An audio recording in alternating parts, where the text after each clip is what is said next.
All right, should we begin? All right. What is it we're doing again? Kind of just went blank on what I'm going to say. Let me do a short intro. I'll introduce you guys and then we'll get started. Welcome to all of our guests. Thanks so much for making time on this Wednesday night. We're happy to have everybody here and happy especially for folks who have not been to a Deep Vellum virtual event yet. My name is Lindsay King. I'm the Director of Development at Deep Vellum. And I'll just give you a really brief overview of what Deep Vellum is, in case you haven't been to one of our events before. We are a nonprofit literary arts center and independent publishing house located here in Dallas, Texas.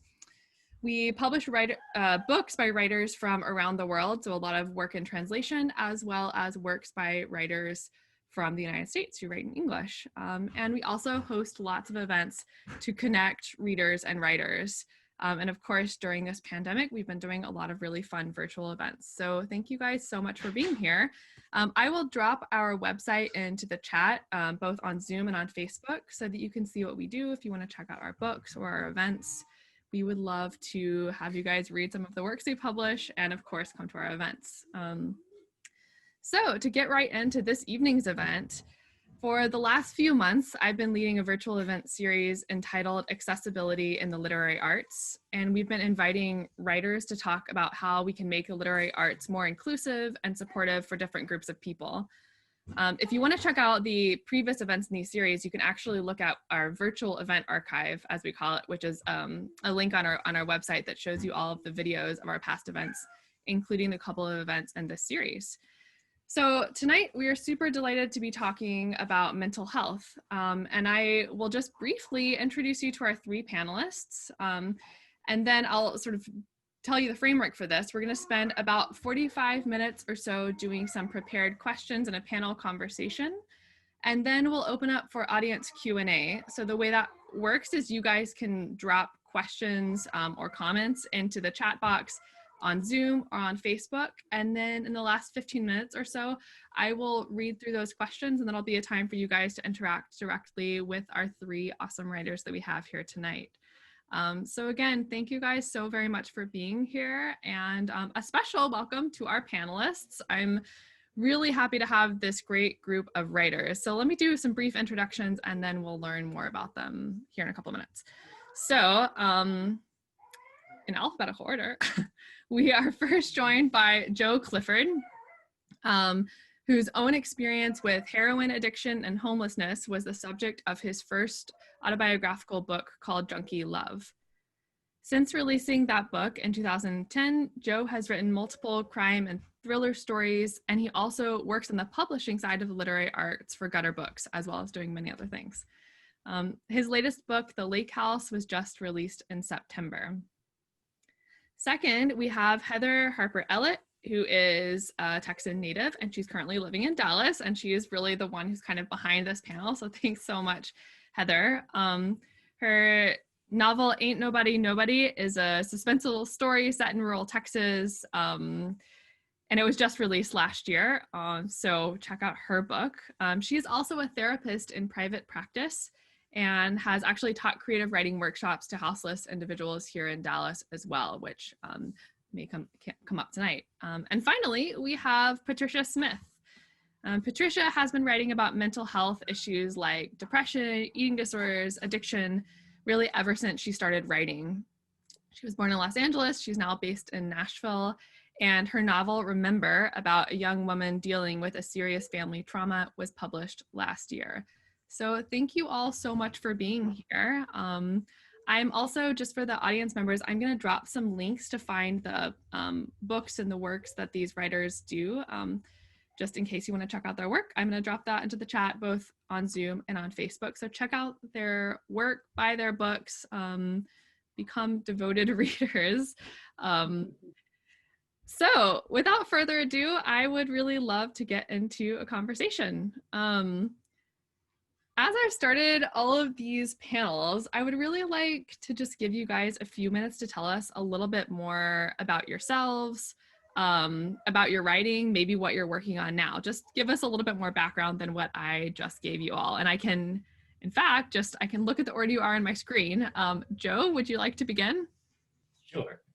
When I finally gave up pursuing a life on the streets, I went back to school, and the lifeline for me was education.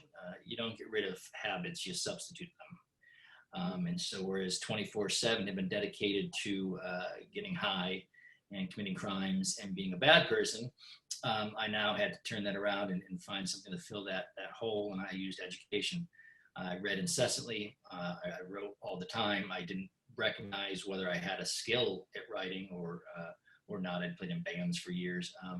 But the professors when I went back to school told me I was pretty good, and so I kept at it. And I knew that if I just held on to that education and writing and trying to be a better person, I could get out of that hole I dug for myself. So when I got done writing the memoir, the Junkie memoir, there's really nowhere else to go besides crime. It's the only thing I knew, crime and being bad, people doing bad things. So I went to crime thriller, and I got my master's degree down at Florida International. And my last book, The Lake House, just came out. I got another one coming out in next spring called The Shadow People. I just started working on a new book a few days ago.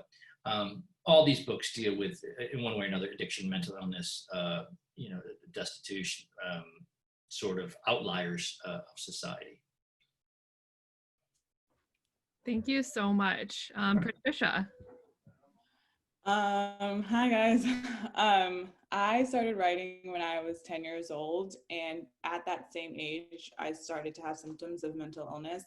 I didn't put two and two together until way later on in life, but I always wrote about these girls with deep issues, and I had no idea that it was mental illness. And I've written 52 books, but starting when I was 10, all about crime, mental illness, eating disorders, cutting. And it wasn't just my experience, but being in and out of psych wards and institutions and therapy, I looked at all the experiences of all the girls that I was meeting.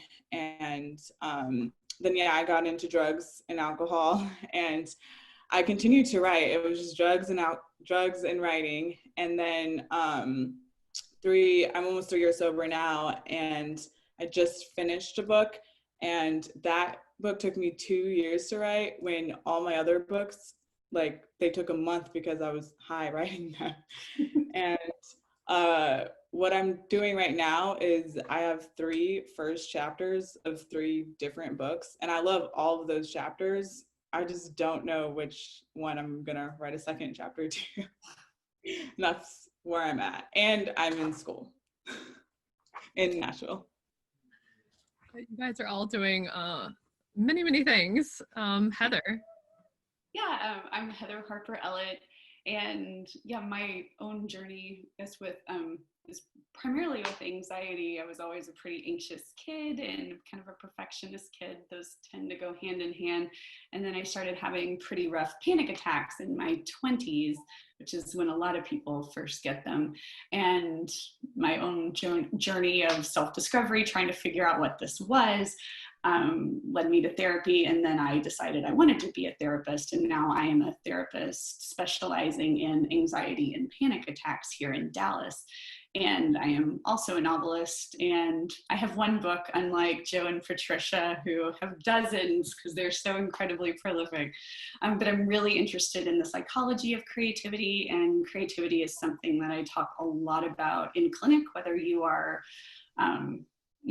traditionally creative in terms of the arts, but I tend to see a lot of artists in clinic as well. So, yeah.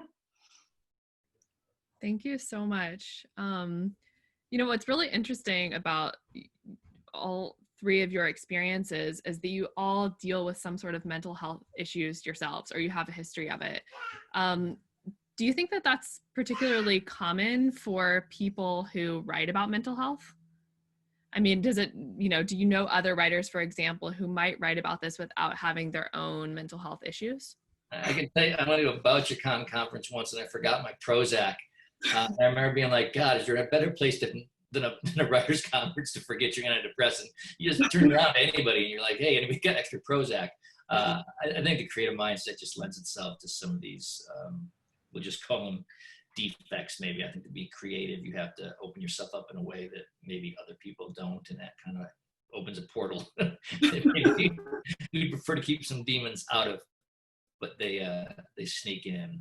For sure. I always wonder what came first, me writing or the mental illness. They definitely coincide. And I honestly think my mental illness makes me a better writer. I feel like I can reach a greater audience that way, having had dealt with it myself. But yeah, I don't personally know besides you guys. Yeah, this is something that I think a lot about, and I know Joe and I have had several conversations about this too, because like a lot of the research doesn't, like the formal psychological research doesn't necessarily bear out that there is a connection between creativity and mental illness, but I mean, clearly plenty of anecdotal information. And so I think they're right, like, is it the chicken or the egg? Is it just a different aspect of a personality that perhaps goes awry? I have a lot of theories about that in terms of anxiety that we can talk about that later, but in terms of like depression and schizophrenia, bipolar, stuff like that, I'm not entirely sure. Well, I'm really interested to sort of get into that later. So the way I've thought about this panel, I know we have in conversations, is to deal with mental health and literature in two sides.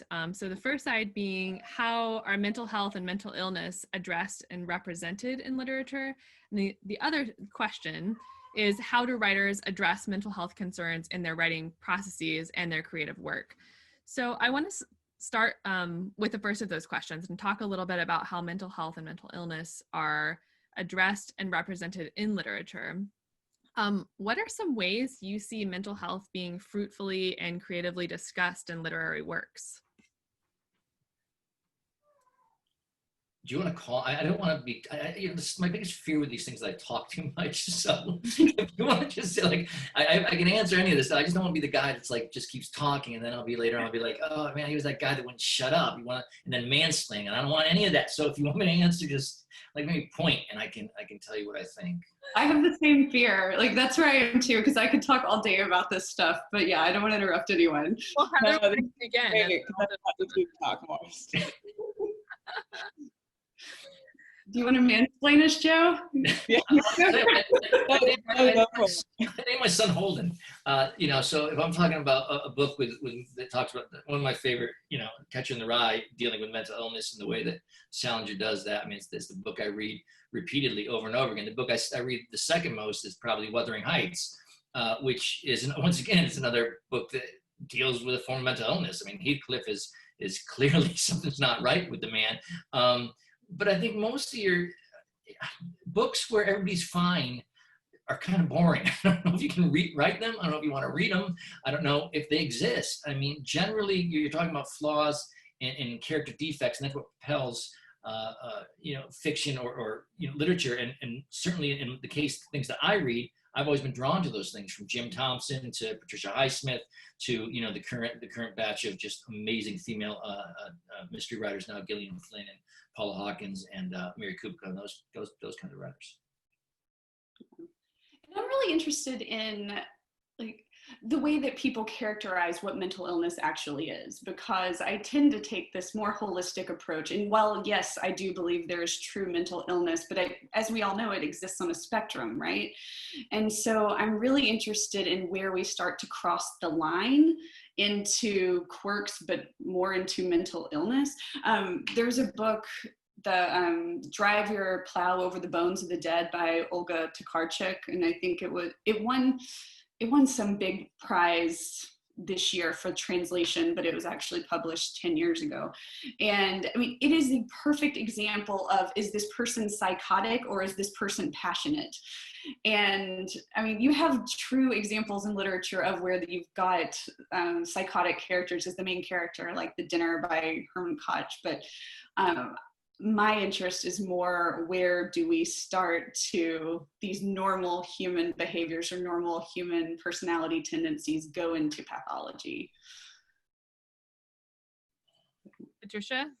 What I've noticed is my favorite mental health books have been written before I was born, and that the mental health books that I read growing up, I feel like they taken a step back because, you know, the bell jar, I feel like is amazing, but it's very controversial. I feel like it's been banned a couple times. And I feel like I need to read more literature like that depicts mental illness that raw and that real. I like reading stuff that makes me uncomfortable because mental illness is uncomfortable. And but yeah, I don't know. I definitely feel like literature can go a lot deeper and a lot darker, or I want to write deeper and darker.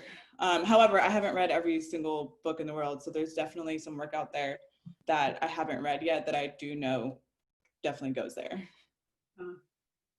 That's really interesting. Heather, can I just push you on the kind of line? I'm really curious, like how you distinguish those things in your own head, like the line between different forms or a spectrum of mental illness.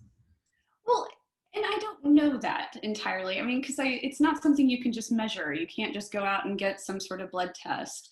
I mean, hell, we can hardly get a good COVID test, you know? I mean, so how are we gonna to test for this? But I mean, in my own practice, this is what I have seen, that since I focus primarily on anxiety, I'll have a lot of people come in because they just got an anxiety diagnosis from their primary care physician. And they talk about it like they have just gotten something very definable, like diabetes. And, you know, I have been told that this is a chronic condition that I will work with for the rest of my life, which on one hand, I totally get that because it does point to your brain working a certain way. But I think if you look at your brain as perhaps having both good and shadow sides, that we have more opportunity to move toward good harnessing of creative energy or positive energy in a brain versus just looking at it as a pathology that needs to be fixed. I think anxiety is an incredible example of this because the way that I look at it is anxiety is creativity gone awry. I mean, because our brains are wired for story, and what is anxiety other than us being incredibly creative about all the ways that things can go wrong, or after this panel, us ruminating on like, well, did they think that whenever I said this, et cetera, et cetera. And I mean, creativity is actually the ability to make connections where they don't naturally exist. So we can look at an anxious brain as an inherently creative brain and start working with it in this beautiful way, or we can be like, yeah, let's smash that down, let's kill the anxiety. And I think you lose a little bit on the good side too. And I mean, clients tend to respond well to that because no one wants to think they were just born with a defective brain.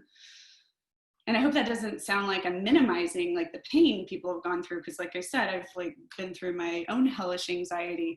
So it's not like just flip a switch, girl, you'll be good. But I think there's real power in recognizing your brain is not broken. There is something to work with there that could possibly be beautiful, as we have evidenced by, you know, these incredible novelists in front of us. Does that make sense? Thoughts? I really wish I had you as a therapist in high school. That's really sweet. Because my therapist that line, I feel like didn't get talked about that much. And it was pretty much, you have this and you're going to live this life and it's going to be defined by this. Good luck. Here's some medication. And I love that because you're right. I mean, it's this whole thing about how we define ourselves. And it's not denying what's true about you, but it's saying, if we want to go back to what we hate about like mental illness and literature, it's like the way that it's fetishized sometimes. And I think we do that as a society. I mean, Lord, Woody Allen made an entire career on like, look how funny the neurotic is. That's really, I just wanted to say, I think it's really interesting, this point, because we had a panel on dyslexia a few months back. And the panelists made a really similar point that while there are things you have to work through if you have dyslexia, the people with dyslexia also tend to make really creative, unusual connections, and the differences with the way their brain works can actually be really fruitful for being effective creative writers. So it sounds in some ways similar. Absolutely. No, I've just been researching dyslexia. My son's getting tested for it. And I mean, I was making those same connections. So I'll have to go back and look at that panel. Yeah, check it out. There are a couple good writers there who might be interesting for you to sort of follow up with. Yeah, thank you. So I have another question that is in line with this. In what ways are we missing the mark, so to speak, when it comes to talking about mental illness in fiction or other literary representations? And I'm sort of looking at who would like to take this first. Patricia, you haven't started a question. Would you be interested in starting this? Well, I just want to first start off and say that I feel like literature is doing a better job than movies and television.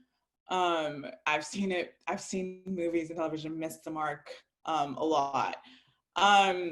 But I don't know. I was literally I smiled because of that. I'm like, I feel like literature, we shouldn't be too hard on literature, because I'm a big fan of write whatever you want. And if people aren't gonna like it, people aren't gonna like it. If people are gonna get offended by it, then I don't know. But someone else take this question. They can probably answer this better than me.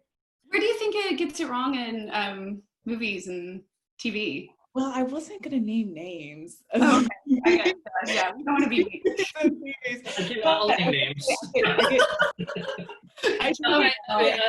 I get triggered with some shows. I do get triggered with some shows, and I've read a lot of mental health books, and it's helpful. The books are more helpful than TV and movies.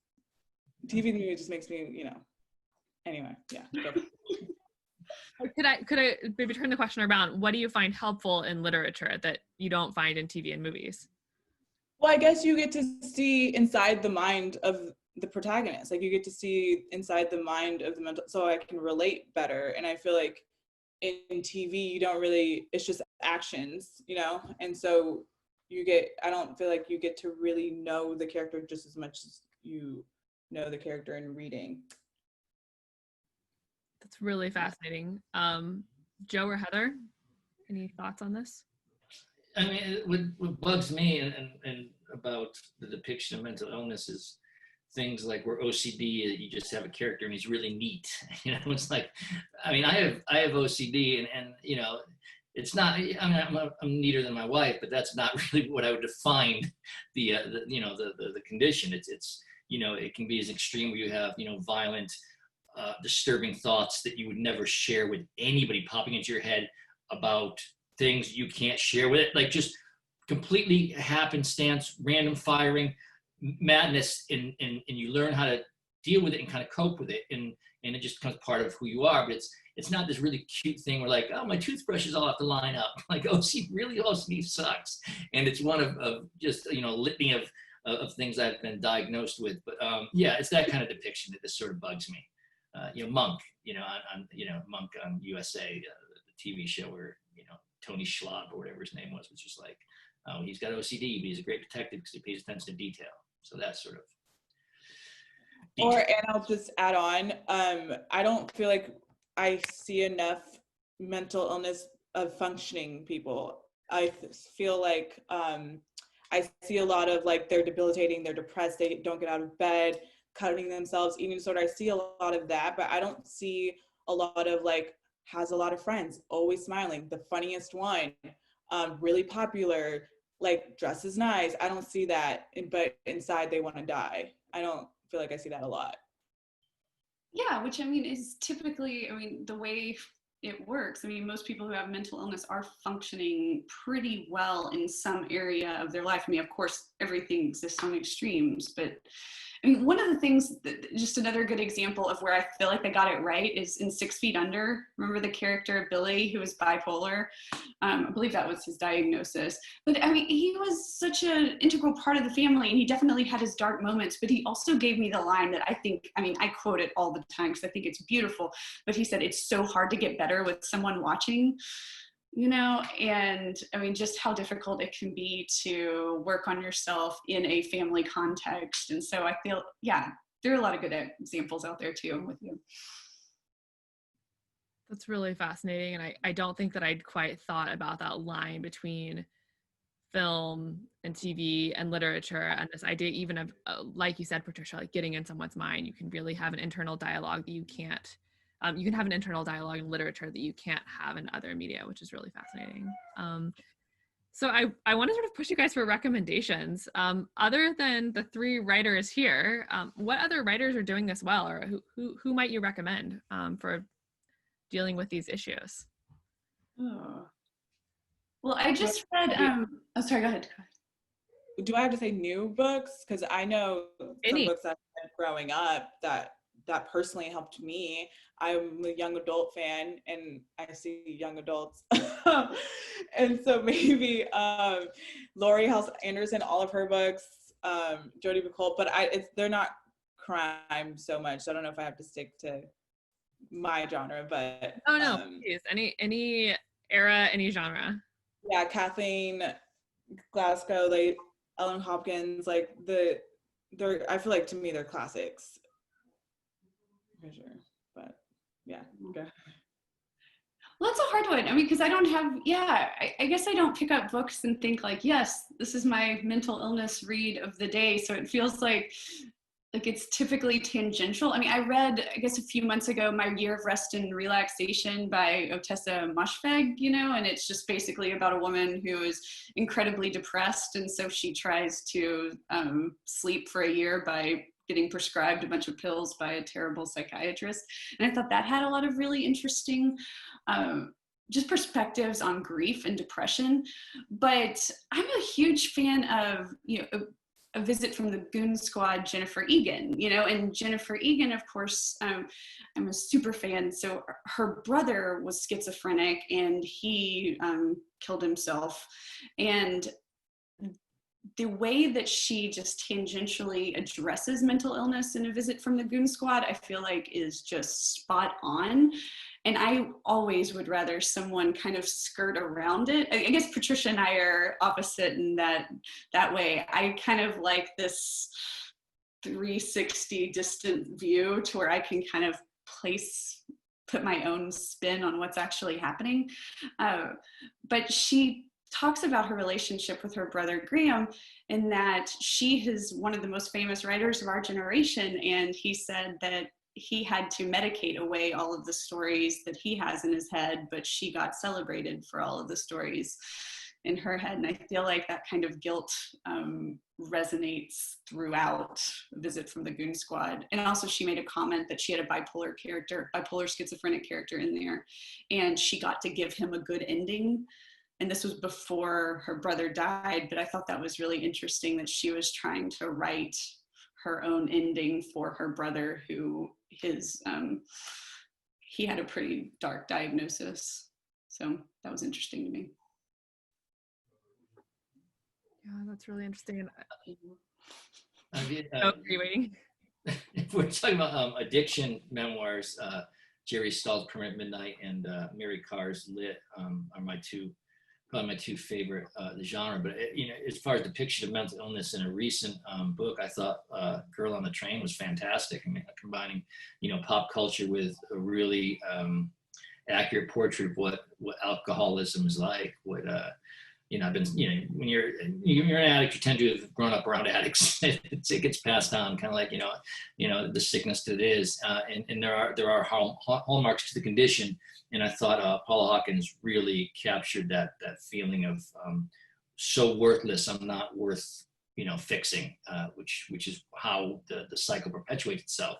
You're not worth repairing. You're better off being out of people's lives, which is borderline suicidal. We hear a lot of time from people who commit suicide. You're better off without me in your life.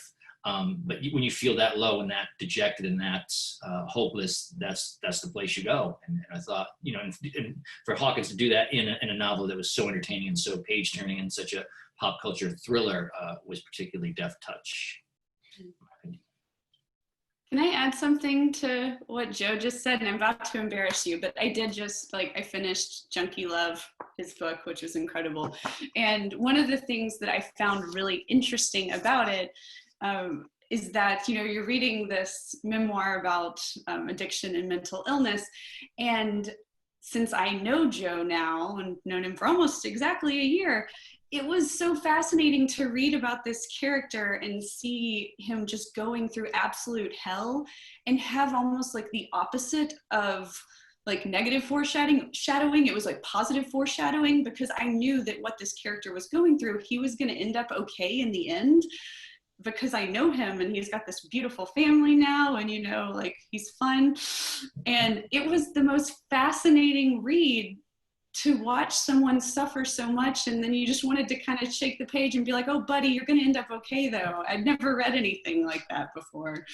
So I used to make a joke and sign the book, you know, sign the book like, not to spoil the ending, but I survived. And then one day some guy goes, so far. And I was like, geez, all right, that's harsh, man. Like, too much perspective.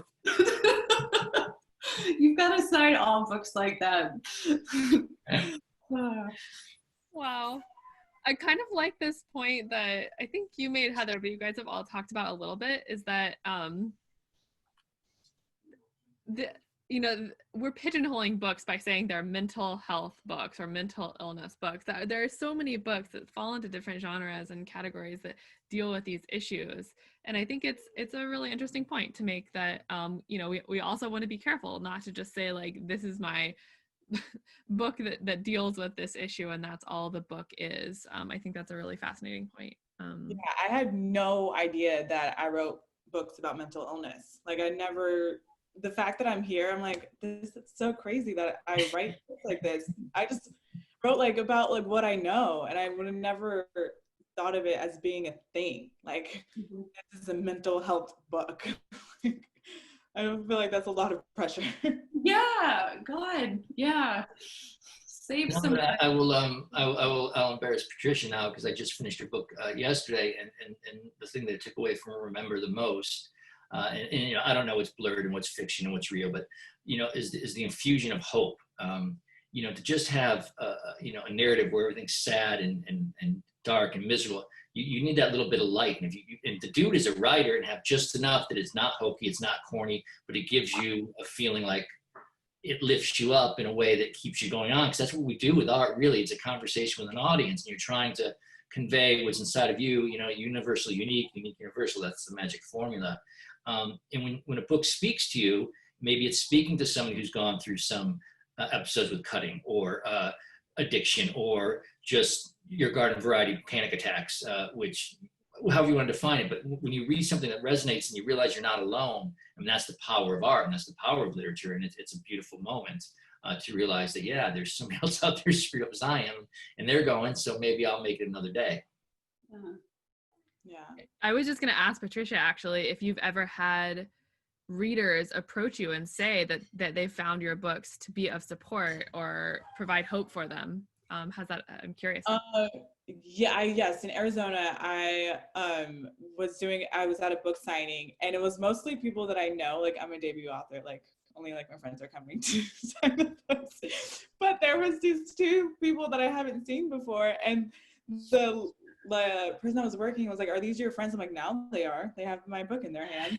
And I've never seen them before, and they picked up my book and read it, and afterwards they came up to me and they really appreciated it.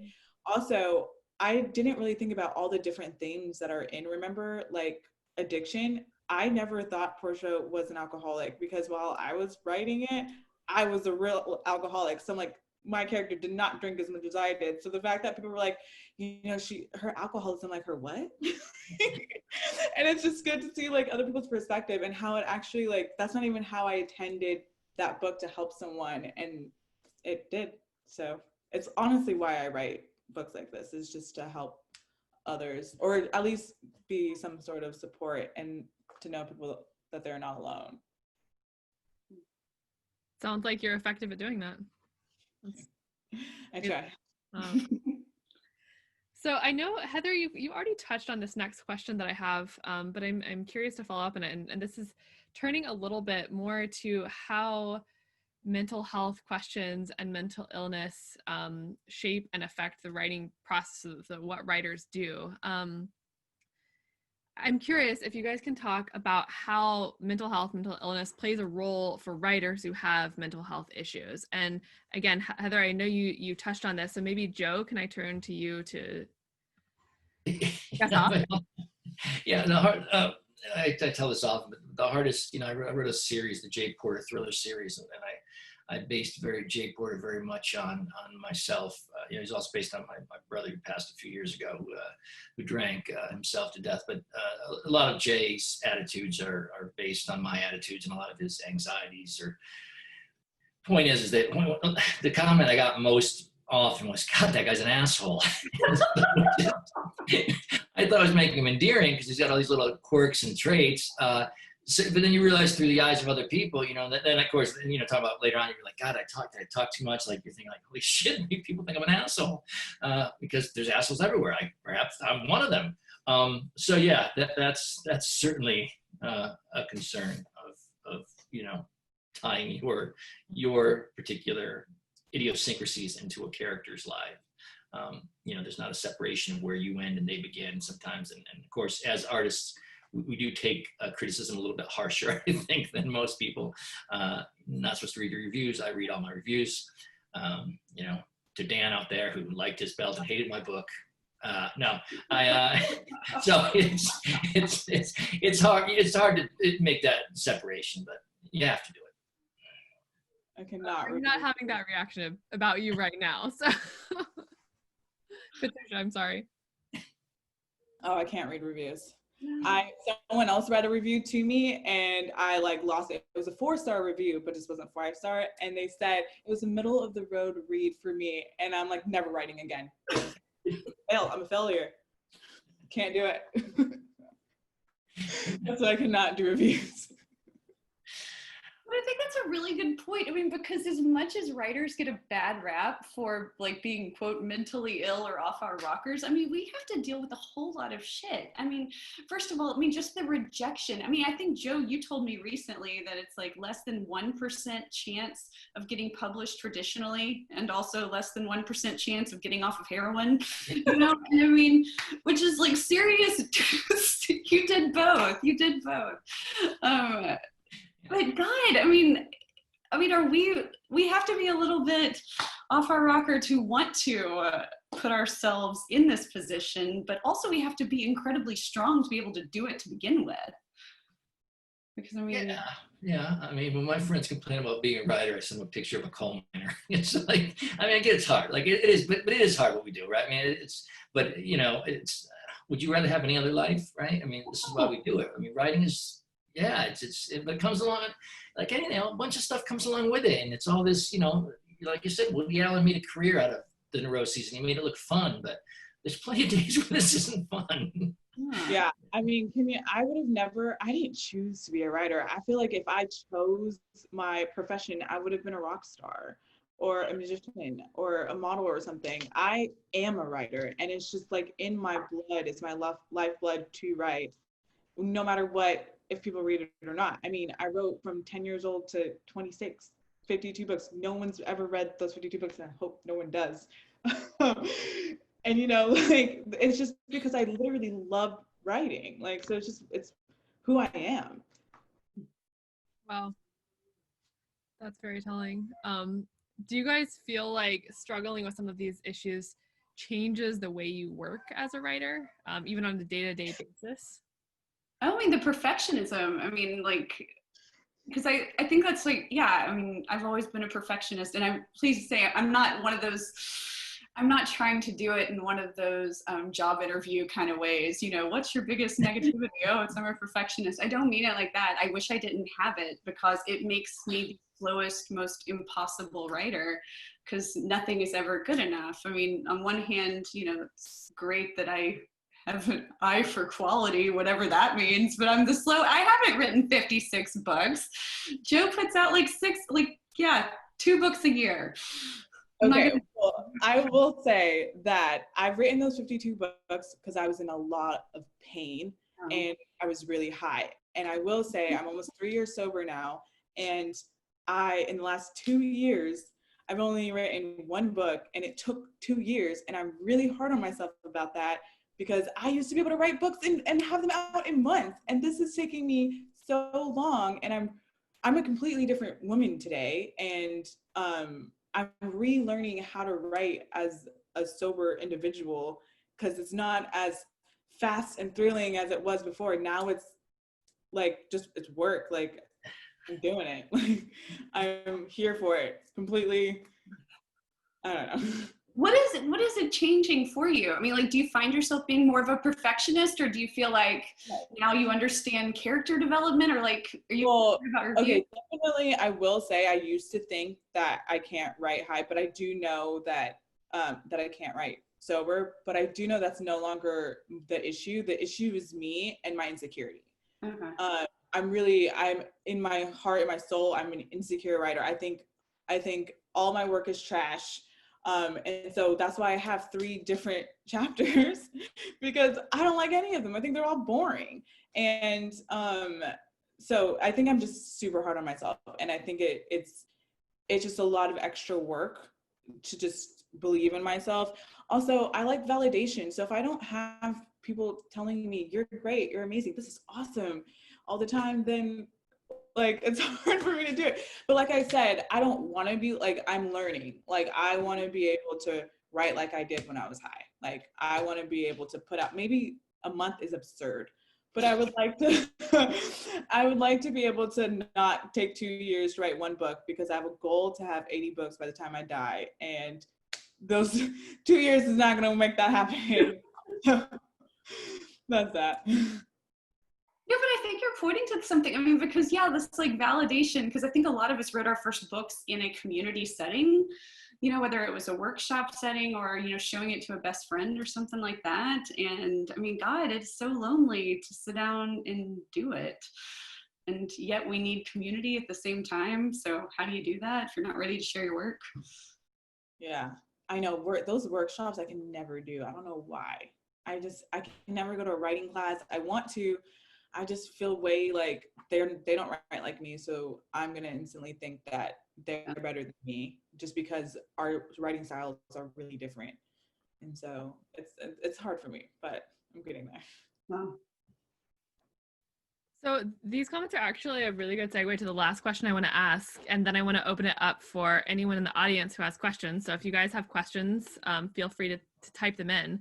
But before opening that up, I just want to ask, how can the literary community, so from all sides, I'm thinking from the world I'm in, from publishing to the writing classes, for example, editing, so all sides, how can we be more supportive of members of the literary community who struggle with mental illness? I don't know. Joe? I was going to say something about that. I don't know. It's a lovely question, and it's really well intended, and it's just never going to happen. I mean, publishing wants to make money, and there's nothing wrong with. No, there's nothing wrong with wanting to make money. I mean, that's what, I mean, you can talk about like capitalism and art and all those things, and certainly we all have opinions on it. But like expecting a publisher to then be sensitive to your mental illness, it's just like that's just what the cross you're bearing. Like, it gives you some stuff to write. It helps you do some writing, but like the problems come along with it. And I feel sorry for any agent of mine because they get the calls like in the emails and like in the random just, like, I mean, they're part pep talk, counselor, they're part friend. Like it's hard. I can't imagine. I wouldn't want to be an agent. But yeah, it's part and parcel, and but the whole thing, it's an industry. They're not your tender, precious words and feelings. They don't give a shit about it, and it's not even their fault. They're gonna make money. It's an industry. Also, with that, I don't want to come off as like a sore loser, but I have gotten a lot of rejections, like a lot, from which I know is part of it, and I'm down. Cool. Keep me. It's gonna be part of my journey. Got it. Part of the story. However, what I've gotten within the feedback is that they're not gonna be able to sell it. It's too dark. It's really hard to sell mental illness. And like Joe said, publishers want to make money, and I feel like what I write with mental illness and how dark I can go, that's gonna be a hard sell. So people are kind of, I'm gonna say it, scared. I feel like some agents are scared to publish a book that's like that because it's probably won't make any money, but I'm not in it for the money. Because I know it would reach, like, my book is going to reach a girl or a boy that's struggling, and that's all it really matters. But I don't think the publishing industry thinks like that. I don't know. I'm new here. No, I'm with you. I mean, like my book was not about mental illness, but I've seen like other people kind of have that same struggle. I was editing, like helping edit a novel that a woman was writing based on her life, and it had a molestation theme because of some sexual abuse she had dealt with. And what the feedback she was getting is that they wanted it to be more graphic, what had happened. And she was like, I just don't feel like it's appropriate. It's not my story to go that deep into it. And I felt like from a literary standpoint, it's sometimes less can be more, but I thought it was crazy that they were wanting to exploit that specific part of the story.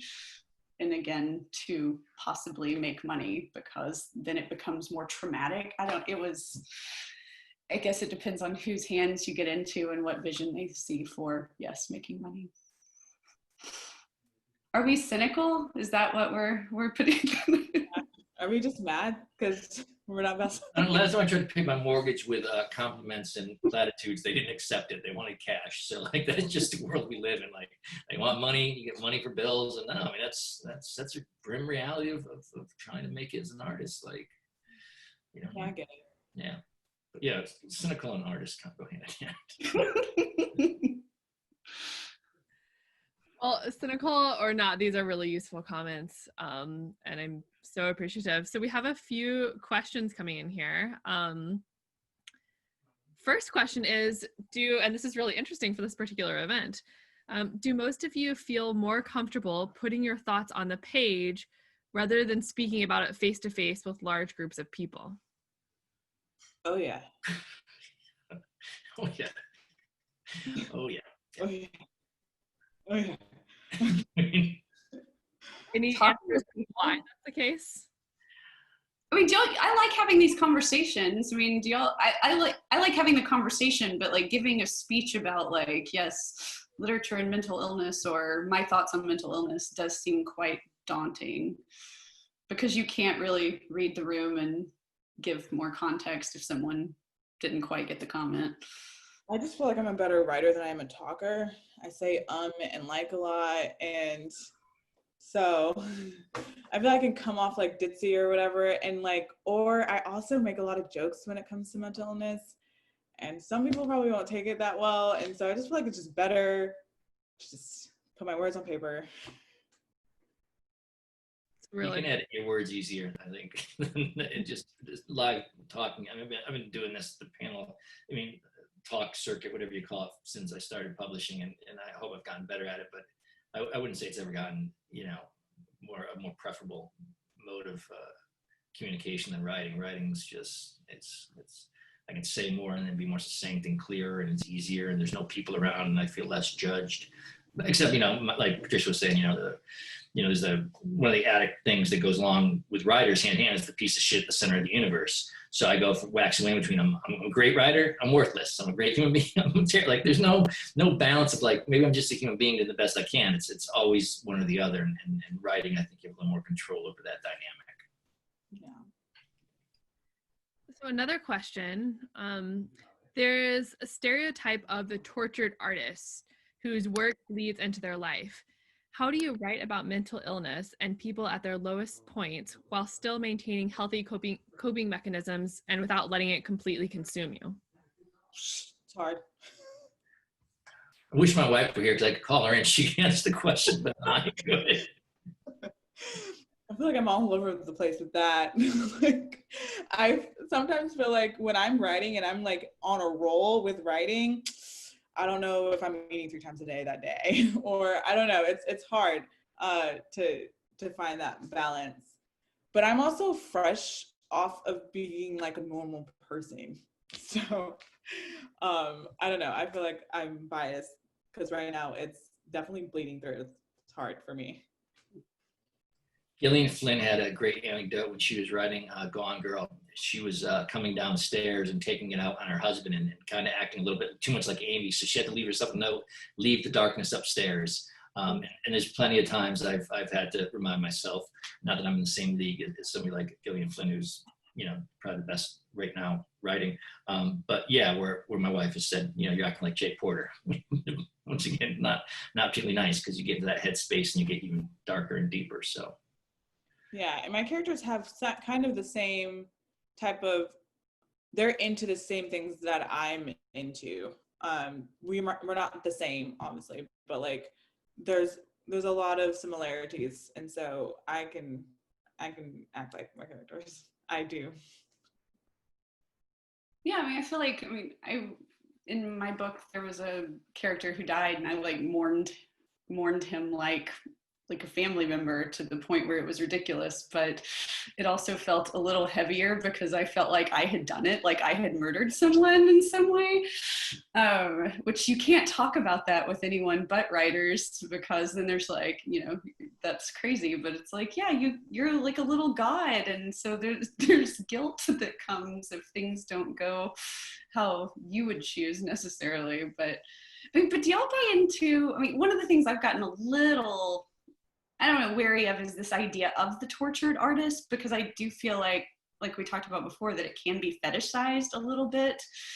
And I know that there are a lot of like people who are writing about that you can be a healthy, well-adjusted kind of writer. Like Elizabeth Gilbert wrote, Big Magic, talking about chasing joy in your writing. And was it Stephen Pressfield who wrote The War of Art? And so I feel like there's this recent movement about like writers can actually be healthy, adjusted people, that we don't have to all buy into this idea of being tortured all the time. And I'm trying to embrace that as much as I can in my writing.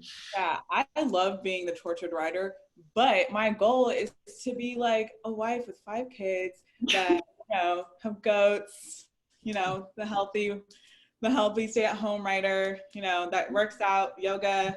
I want to do that. Very far away from that right now, though. You're doing it. That's really interesting, though, and I like that the person who asked this question said it is a stereotype, the tortured artist, and I guess people leverage it or buy into it or don't buy into it or move away from it or not in different ways. It's really fascinating. So another audience member question. Did your writing have its genesis in therapeutic journaling through your own challenges? I'm curious if any of you did journaling and that's where your writing came from. My journaling is brainstorming. I have like so many different journals. I don't know. That's a really good question. You guys answer. Junkie Love began, one of the early titles was a Diary of a Lunatic in Rehab, and it was based on journals I was doing, at the behest of my counselors, and some of those journal entries actually make their way into the book, and I use that as part of the narrative. I just think once you start doing this as a career, and you do it professionally, you sort of lose that right to journal. It's no longer your feelings. Now you're there to entertain somebody. Your entertainment dollar is it's a highly sought after commodity these days. And you got Netflix, and you got 140 or 280 whatever characters Twitter is at now, and there's a lot of things vying for that attention. And so you don't have the luxury of like just talking about your feelings. for you got to entertain people, and if you don't entertain them, they're going to move on to something else. So I can't say journaling has come in very handy since that first experience, although that first experience is what got me on whatever scene I got onto. So I guess I owe quite a bit to it. Yeah. My book started I've always been writing just like these guys, but I started really writing in earnest after I had my child, who is now 8, and I was going to my own therapist just like because I felt like I'd lost my identity, and I loved being a mother, and I wouldn't say it was like postpartum depression exactly, but it was just like, what the hell, who am I now? And he said, well, you've always been creative and you've always been a writer, so why don't you go write? And so I did. And so I think like that push is what I needed at the time, just someone to remind me of who I was. Like, Patricia, you're so clear on like, I am a writer, and I wasn't so clear on that until later in life. Yeah, that's probably why I never really journaled, because I just always wrote stories. They just start off really, really bad and really short, and then they grow and change and get better. So we have one more question here and 2 more minutes. So let me ask this last question. How do you write marginalized mentally ill characters? So for example, a psychotic straight white man is by default more poetic or empathetic to most critics and audiences than a psychotic Black lesbian. Does that kind of intersection of identities affect how you write mentally ill characters? It's a good question. Yeah, Dean, that's a really good question. I'll just say, as a straight white man, I don't feel like there are certain areas I'm allowed to go into. I mean, there's you want representation, and then you also have cultural appropriation, and finding that line and where you're comfortable, where you don't feel as you're, taking somebody else's story and making it your own. It's not germane to my experience, but at the same time, I want to be, I want to step outside of just a, suburban white male world. So there's a line I have to find. And where that line is, where I feel comfortable and I'm doing a service to staying true to who I am, while also being diverse, while also not stealing somebody else's pain and hardship for my own glory. And each writer, I think, you have to find where that line is for you. Yeah, I will say that I've always been kind of bad at that. When I started writing so young, I didn't know there was rules, right? I just didn't know, and so I never gave any of my characters races, and I always wanted it to be the race of the reader, and I think that was fine because no one was really reading it. But then I feel like now, as a Black woman, I feel like I have a responsibility now to think about it, right, and to not just be so carefree with my characters, because now there's an audience, and now I don't know. It's something that I've struggled with, because I feel like I've always wrote controversial, like, I don't know. I didn't really care too much about. I didn't think of the politics with writing. I'll say that. Like, I don't know what I'm saying. No, I think you said it well. I'm more on Joe's team here, that like I feel like I can't go too much into that because I don't feel like it's my story to tell. I mean, one thing I will say that I find really interesting is George Saunders' short stories, like in 10th of December, he writes about a lot of mental illness, and it doesn't define the races or anything, or diagnoses or anything like that. But one thing I love about how he depicts mental illness is that he always makes the person who's struggling as the straight man in the story, and so everyone else, like, they look crazy, for lack of a better word. Like, it's the person who has the mental illness who we sympathize with at all times, and so society begins to look nuts and off kilter. And that's just the beauty of George Saunders and why he's a genius and why I want to emulate him. Because I mean, what's the quote? That it's not a sign of sanity to be happy in a sick society. I butchered it, but yeah, did I say that right? But Continue. Go ahead. Yeah. I want to give a little bit of advice for anybody who is of the non-Black race and that wants to write a Black character. I did a diversity read, which I never heard of before, but a diversity read is basically you read someone, if a white person or any other person writes the character as a Black person, and I read it, which is like, I don't even know where to begin, because I'm also not your stereotypical Black person. So I'm like, how am I supposed, like, I don't know, but I do know it sounded off. And I feel like I understand wanting to give Black people a voice, but what you're doing is you are being the voice instead of passing the mic, and so I know I know one person personally, but I know that that's the thing, like, they want to, there's a need for more Black characters, but there's just not enough Black writers yet, and there will be. Just save it. like we're gonna come, and we will write our stories, and we will write fiction, and we'll write it. But I don't know. That's my personal opinion. Others might not agree with me. I don't know, but that's my little PSA. I think that's such a great point, and I am so thankful that you said it here. Well, we have come to the end of our time. I am so appreciative of all of you. This has been a really fascinating, useful, helpful, wonderful discussion. Thank you so very much. And thank you to everyone who attended. This is going to go up on our website in a few days. So if anyone knows other folks who'd like to watch, it'll be up on our website and on our YouTube page.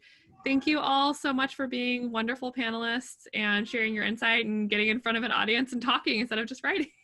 So thank you very much. That we can go back and look at this. Oh, okay. No.